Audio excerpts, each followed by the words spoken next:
Thanks, Polly. We receive hundreds of comments a month from one online community in particular, and that is around Biafra. Now, the indigenous people of Biafra, or IPOB, is an organization that's calling for secession in southeastern Nigeria. They have a hope for an independent state for the Igbo people, who make up about 18% of Nigeria's population of 190 million plus. Now, pro-Biafran Igbo have long complained of discrimination by the Nigerian establishment, which is dominated by two other larger tribes, the Hausa Fulani and the Yoruba. So there's lots of history here. I don't have enough time to get into all of it, but there's also different versions of it. 50 years after Nigeria's civil war was fought over this very issue.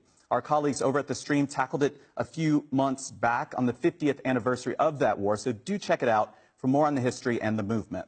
Now, last month, IPOB was declared a terrorist organization by the Nigerian military. Civil society groups say this move could encourage the organization to ditch its policy of nonviolence. And their leader, Nnamdi Kanu, was due in court in Abuja on Tuesday to face treason charges. Problem is, no one seems to know where he is. He hasn't been seen in public since September 14th, when his home was attacked, and at the time, the government spokesman suggested Nanu had fled the country. Nigerian troops said they were in Abia State to stop what they call secessionist agitations, but they denied any raid had taken place. But Kanu supporters think they heard an admission of guilt from the defense minister this past weekend, and many have been sharing this clip online.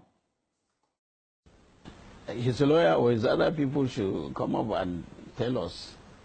As far as we are concerned, we didn't go for Kanu, and that is why I told you the issue of Python dance has nothing to do with IPOB. They went there for their normal constitutional duty of training, and that is it. We are the one that went for him, and we didn't. He was not seen then, but he went into hiding. So we are also looking for him. So for weeks now, Kanu's lawyer has accused the government of holding him and members of his family in secret, but now he says he doesn't know if his client is dead or alive. IPOB supporters told the federal government to produce him in court on Tuesday or face consequences, but he did not appear. Now, Kanu's trial has been adjourned until November 20th, and both sides have accused each other of not producing him in court during that appearance on Tuesday. So we'll continue to monitor that situation. If you're in Nigeria, do let us know what you think. You can tweet me directly. I'm at Andrew Chappelle, or just use the hashtag AJNewsGrid.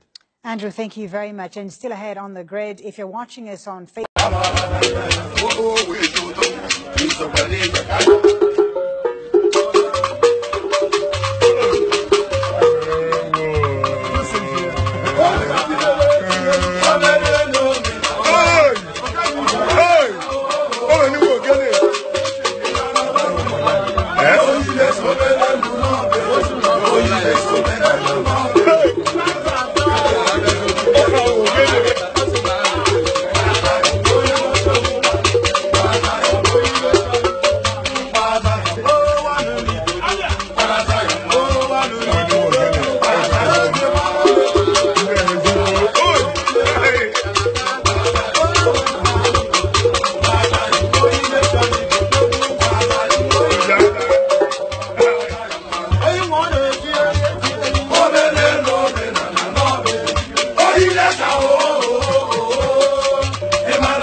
Thank you, Mr. Speaker.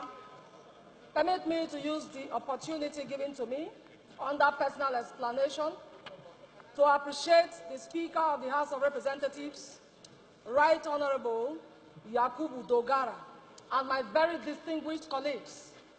You will recall in the 7th Assembly that I proposed a bill for the Federal University of Petroleum, EFRU.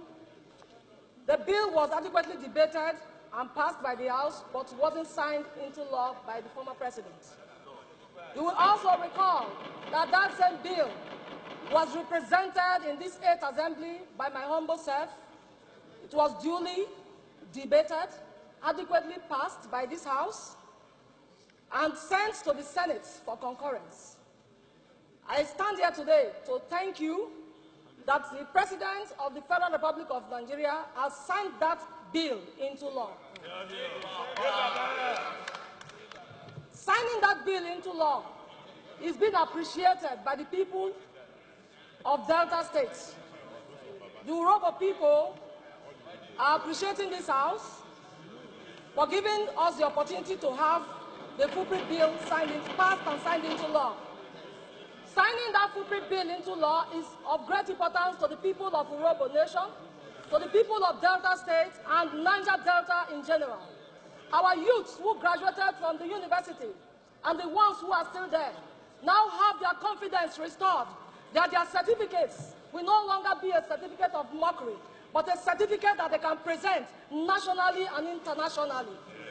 The signing of that bill into law has further given our streets, our youths who are on the streets, the confidence to go back to school. That bill will take a lot of youths out of the streets, and that bill will further increase the economy of the immediate community, the host community and environment, because a lot of business will take place around the university. The children of the people of the host community will also have the opportunity to attend the university. So I want to use this opportunity to thank Mr. Speaker and thank my honorable colleagues and members of the Secretariat, the clerks who are also working under the clerk of the House of Reps. Thank you, Mr. Speaker, for the privilege. God bless you.